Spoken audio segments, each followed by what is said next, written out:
I was wanting to write a little story that was going to be made up about a wizard of the Ozarks, but whenever I got to looking around, there already is a true story about the wizard of the Ozarks, and his name was the Wizard of Oto.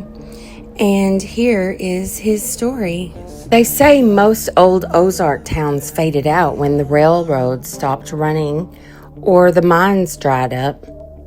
But not Oto. Oto, Missouri, tucked deep in the folds of the Ozarks, didn't disappear.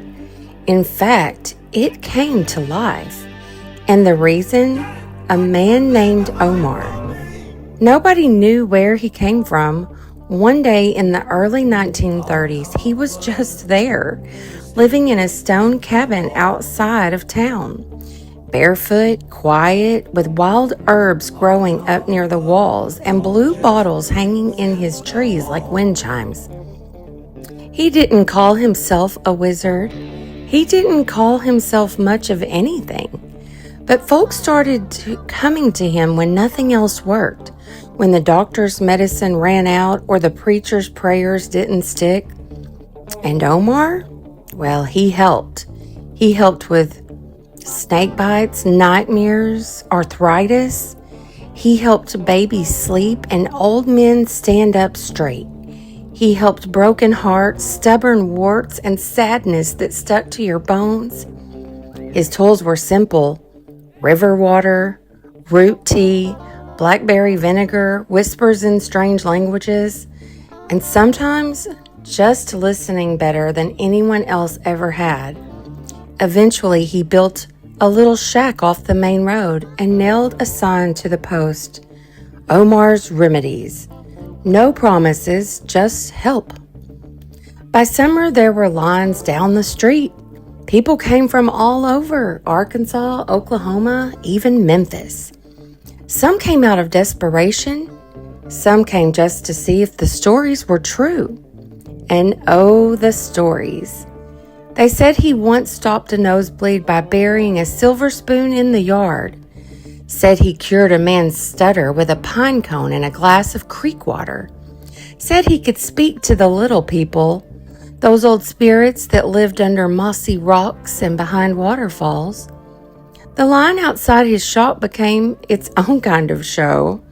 There were fiddle players, gossips, babies crying, chickens in baskets. People would swap jars of jam for advice. It felt like a healing circus, one day shy of holy. But Omar never sold snake oil. He never promised miracles. He just helped where he could. And he listened. He didn't take money, only stories, a lock of hair, a pebble from wherever you call home, something you'd miss if you didn't leave it. They say his shelves were full of little labeled jars like, for sorrow, heavy and long, to quiet what rattles in the chest. Not a cure, but a kindness. Omar never advertised. He didn't have to. The hills carried his name like wind through pine needles. Oto boomed for a time. It never became a city, never needed to.